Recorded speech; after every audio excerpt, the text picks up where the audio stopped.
Welcome back to The Art of Plenty. Are you like me? Do you hate those advent calendars that are available in pretty much every grocery store, every pharmacy, every department store? You know the ones that I'm talking about. 24 doors, and in behind it is a piece of chocolate that I don't even think is edible. But I have to let you know that I'm definitely a chocolate connoisseur. So I don't want to eat chocolate like that.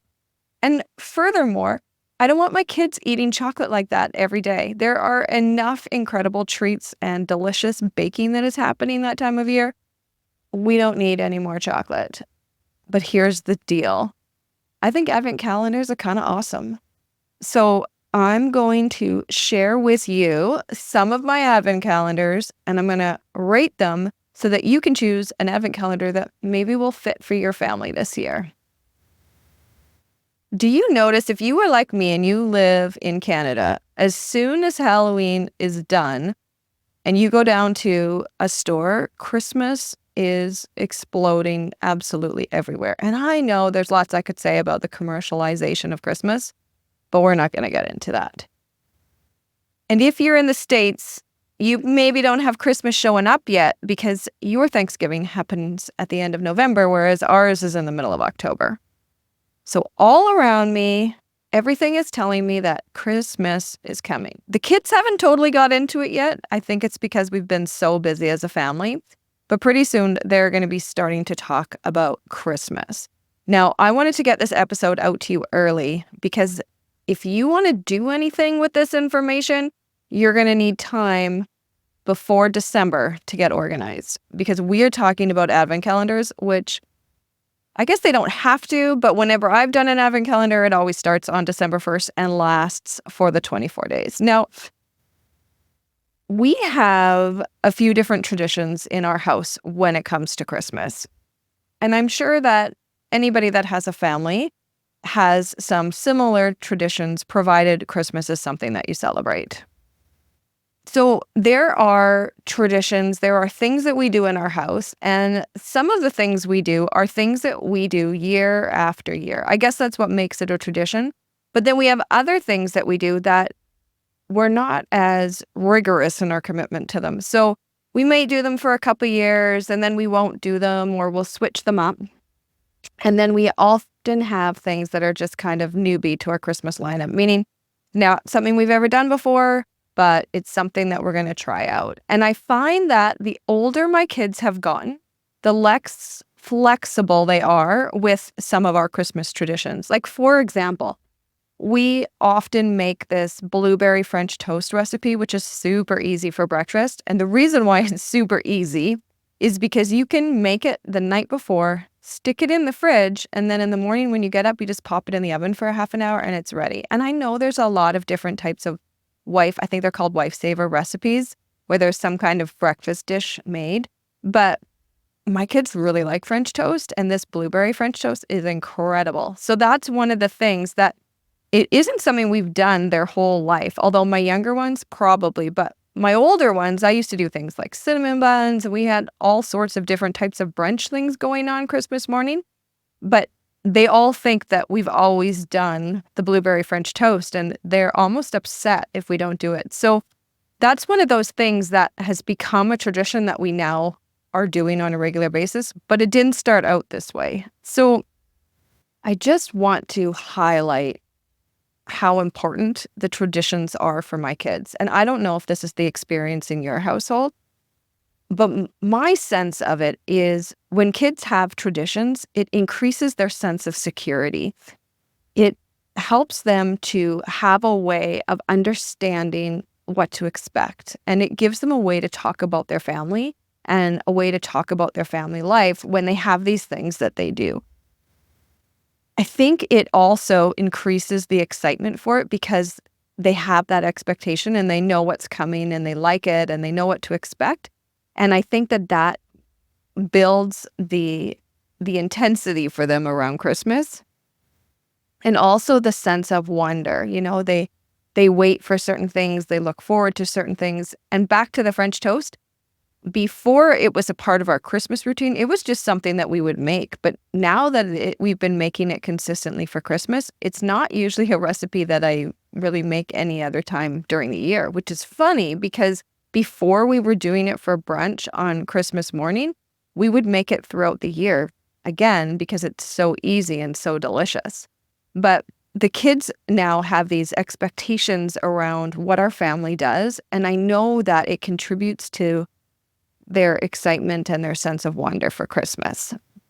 So here are some of the examples of things that we've continued to do for our family. So one of the traditions that we have is I always buy my kids a Christmas story for Christmas. And sometimes we've given them to them at the beginning of the Christmas month so that they can enjoy them through the Christmas season. Sometimes we give them to them just as a part of Christmas Day. Sometimes they've gotten them after Christmas because I don't have it together and I forget, or they've taken a while to come in, or something else has happened. But this is a tradition that we've done since my kids were babies, and it's in part because I absolutely love books. But the other piece is this is a tradition that my husband grew up with, and I think his parents started it when he was about 2 or 3 because he first received a Christmas book from a family friend, and then his mom loved the idea, and after that he got a Christmas story every Christmas. And so when we got married, he had a collection of Christmas stories from his childhood, and I loved it. And I think that especially as we had kids, it's great because we have something to read through that Christmas month, and they get so excited about it. So the books will come out early in the season, and then they get to read them, and these are the same stories that they see every year. But after Christmas, all of those Christmas books go away. I don't keep them out. They go away with our Christmas decorations. And I'm excited because I know when they move on, they'll be able to take this container, this box of books that is a part of their childhood and a part of their memories, and then share it with their future family. So that's a tradition that we've been doing very regular all along. We also have had a tradition of opening one present on Christmas Eve, and it's pretty much always PJs because I want Christmas morning photos to be somewhat complimentary. And I mean, I don't always do this. Sometimes we do mismatch PJs, but we've always done PJs. We've always let them open that gift the day before. And when they were little, I guess it wasn't always PJs, but they have always opened a gift Christmas Eve. And that was something that came from my family. So we've kind of amalgamated and made these traditions together. Now, Advent calendars, those ones are a little bit different because we haven't always done Advent calendars with our kids. And it's something that is a bit more occasional for our Christmas tradition. And I've intentionally done that because Advent calendars are either a lot of work, they require a lot of brain power, or they're expensive. Now, there's different ways to do it. You can do inexpensive Advent calendars. You can do ones that don't require a lot of energy or that don't require a little effort. But I've never wanted it to be something that we have to do. So it's a part of our tradition, but it's not a set tradition in that we always do it. Now, I have, like I said, avoided the chocolate Advent calendars because they're a bit of a pet peeve for me. I don't want my kids to be eating chocolate every morning before they go to school through December. And there's so many delicious treats, like I mentioned, that I would rather my kids have than the chocolate calendars. So that's an Advent calendar that we've never done. And by all means, if that's a part of your Christmas, that's great if it works for your family. But I knew it wasn't for me. So I was looking for other ways to increase the excitement for Christmas and do something fun. So the first Advent calendar option that I'm going to present is what I'm calling the Splurge option. The reason for that is this type of Advent calendar is more expensive. This is a more expensive option, but it doesn't require a lot of creativity and it doesn't require a lot of energy and effort. So on Christmas years, when I feel like we've had a little bit more money to spend on Christmas, and we don't necessarily have a lot of time, or I've seen an advent calendar that I just think would be so fun, we will do those. And so the ones I'm talking about are ones like the Lego advent calendars or the Playmobil, or Schleck has had them in the past. You can get beer ones. I'm sure you can get wine ones. I'm not a wine drinker. I haven't been for a very long time. But I think I've heard people talking about those. Those are kind of like the adult ones. So these are the splurge options. And when we've done them in the past, I have bought one for every kid. That is like extremely expensive when you're doing 5 of these splurge ones. But I've also done it where we've shared. So if I have 2 kids that are kind of interested in the same thing, like both are interested in Schleck, for example, or both are really into Lego or Playmobil, I've combined them so 2 kids have shared. So what that means is they take turns opening the doors, and the toys or whatever it is that comes out of the calendar just kind of goes into our family toys. Because not all of the things that we have in our family are just for one person. Because there's 5 kids, they are used to handing things down. They are used to sharing things. So this experience of sharing an advent calendar isn't really a big deal for them, and they get it. And it's nice for me when they share because there's just less stuff in the house as a whole. But the excitement is still there because they're still opening a number of doors and getting to do the building if it's Lego. So that's the first option. And that's splurged. That's my splurge advent option. Now, the next one that I was talking about that I want to talk about is a shared advent calendar. Now, the first time I did this, I think I've only actually done this kind of advent calendar once. And what I did is I purchased 24 small items. I can't remember everything that was in there, but I know there were things like mini puzzles. There was things like lip gloss, things that I knew my kids liked. There were Schleck animals, things that they liked, things that they used, and things that I would maybe buy them anyways. And what I did is I wrapped up all 24 of these gifts. Now, I did not do this for every person in our family, but instead I marked certain ones with the first initial of my kids' names so that when we would get to number 5, if it had, we would check to say, okay, whose initial is on it? And then that person would open the gift and the gift was meant for them. So this is less costly than the splurge option because you can choose how much you're spending. And honestly, I don't know if you guys do this too, but I often will put things in their Christmas gifts or in this advent calendar that are things that I would buy them anyways, because I pretty much stop buying my kids gifts around the beginning of November. That's it. I stop. I'm like, no, if you need something, if you want something, put it on your Christmas list. Or I make a mental note if they're asking for something, and I pretty much stop shopping for them. Like even if all of their socks had holes in it, I probably would buy them a couple pair of socks. But most of the time, I don't do any spending on my kids at that time. And I don't buy any extra things. Like if we're at the store and they see something cool, whereas in February, I may pick it up for them because they're interested in it or they haven't had a book to read. November, December, I don't do any of that. So those kind of items, if they show interest, those might be things that would be in the advent calendar. And then each kid gets a certain number of gifts and it's organized, and it's not necessarily in order because that builds the excitement, because then they're like, who's going to get this present? And they don't necessarily know, because I did different sizes and I complimentary wrapped all of the presents because I liked the way that looked. And then I had some where they were for family. So some of the gifts were like a new card game, and when we'd open it up, it would be for everybody and everybody would share it. And then I can't remember if I did any for my husband that was a part of that Advent or if it was just kids and family.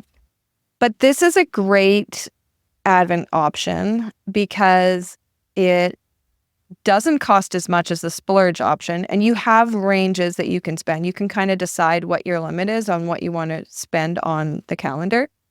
And it doesn't take a lot of effort. I would say it's kind of medium effort and it's kind of medium creativity because you don't necessarily have to come up with a lot of things, but you do have to do some thinking. So it's kind of the middle, and this is my shared Advent. Now, my third Advent calendar that I want to talk to you about I've labeled it as my connection Advent. This one has a high impact on family life and on kids, and it doesn't really cost. You don't even actually have to spend anything on this one. It does require a lot of effort, and it does require a lot of energy. So when we did this for the first time, we have a chandelier that is over top of our dining table in our kitchen. And from there, I think I did them as, I have a memory of them being snowflakes, but I also I'm like, how did I write on snowflakes? But each thing hanging from the chandelier was numbered. And when you opened up the number, inside was an activity or a task to be done. So this was 24 activities that the family or groups within the family were to do during that day. And when I built that Advent calendar, I looked at our schedule and I looked at what we had going on and what days fell on the weekend. And I kind of built the activities after I had the brainstorm. I built the activities around what our schedule was going to be like. And there were two types of things in this Advent calendar. One was something that we could do together as a family, like go sledding. And the other one was something that we could do for someone else that was not necessarily in our family, but perhaps like a grandparent or somebody in the community. So we did things such as my kids, we went to a home, like an assisted living home for older people, and my kids played the piano. That was one of the activities on that night. And it's funny because I was talking to my older kids a few days ago about this Advent calendar, and that was one of the things that they remembered doing. So it's funny to me that that sounds out. All my kids play piano. So I had called the home and said, hey, could we come? And they said, oh yeah, we've got a piano. You can come anytime during this. And then when I did the Advent calendar, I put that time that they said we could come in it. And away we went. And they played the piano. And what was great about that Advent calendar and that activity specifically is it does two things. It brings you closer together as a family, but it also helps you to look outside yourself and recognize that there are other people that you could be giving things to. And just because you're giving things to them doesn't mean that you have to be spending money. You can actually just give your time and be thoughtful. We had things on that Advent calendar, such as baking fudge for my nanny and just all sorts of activities. I also included things like go to a Christmas concert. And that was the day that I knew the school was doing the Christmas concert, because 24 activities can be really overwhelming, but it doesn't mean that they all have to be really big. It can be as simple as let somebody know that you're thinking about them. Think about random acts of kindness. Those types of items can go in here. So reaching out to someone and saying, this is one of the reasons why I really appreciate you, or stay after school and help the teacher clean up because you know how crazy Christmas is for them. This Advent calendar was really well received by my kids. But the thing with the Connection Advent calendar is it requires a lot of effort, and it's not just the effort and the energy related to building it. It's also the continued energy and effort that you have to put in to kind of stick with it, because that's the big thing about it. You actually have to do all of the things that you put on your list or it doesn't really work.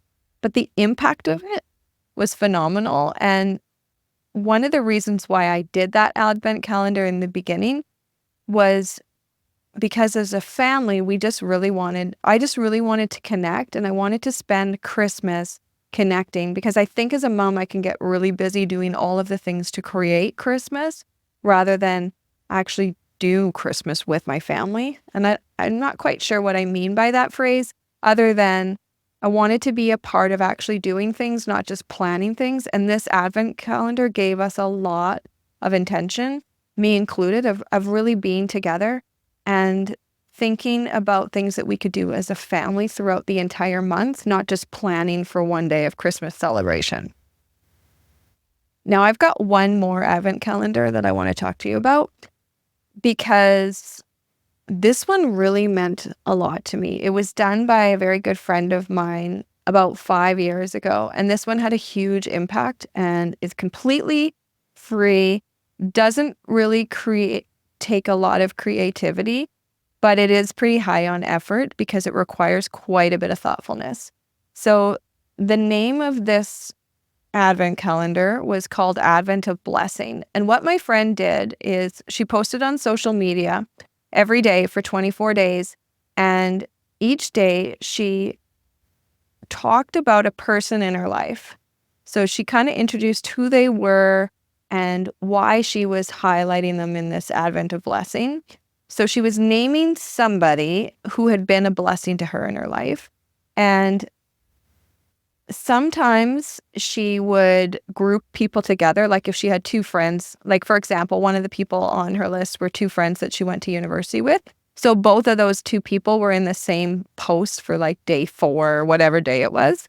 And she talks about, in her social post, she talked about what her connection was with them and why that person or those people have been a blessing in her life. Now, here's the deal. She featured me like halfway through the month and she like tagged me. So when I read what she wrote about me, I felt so honored and I felt so thankful that she was in my life, but I really felt seen as a person. I came out of reading that post being like, wow, this is someone who really knows me and appreciates me. And I was so fed, like it was such a gift. I was so fed by that and by her doing that.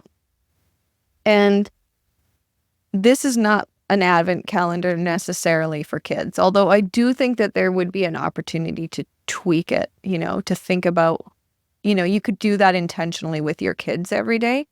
But what I love about this Advent calendar is I think it was impactful for my friend who did it, not just for all of us who received kind of this shout out, I guess, of saying, hey, this person matters to me.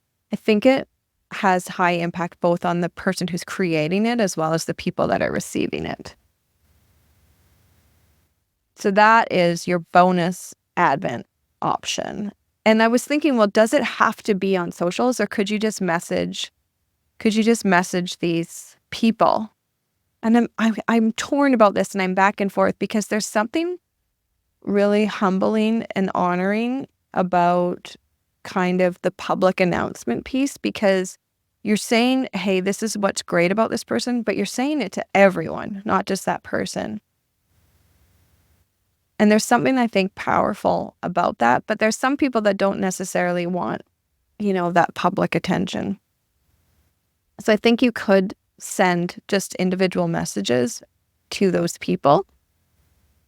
I don't know what would be a greater impact. I know that I was really surprised when she highlighted me and when she sent that, whereas if she sent a text, it maybe wouldn't have been as surprising. And the other thing that I enjoyed is I enjoyed actually reading the majority of her days, even though I didn't know everybody. It gave me a sense of the people that are important to her and the people that have influenced her and the people that have changed her. And that's kind of a beautiful thing to witness how someone's life is so impacted by the actions of others. So there you have it, folks. 4 different opportunities to get into Christmas business with Advent calendars. I'm curious which one you're going to do. And if you are thinking, oh, I love the idea of the connection one, but you're stuck on ideas, send me a note, send me a message, and I will send you a list of some of the activities that we did, and you can take them and tweak them for yourself. If you do any of these Advent calendars, let me know about it because I love to see what people are up to. It's amazing to see the impact that a podcast like this can have on others. Thank you for tuning in. This is The Art of Plenty. I'm glad you're here. I'm glad you spent the time today. I'm Amy McInnes, and we'll chat next time.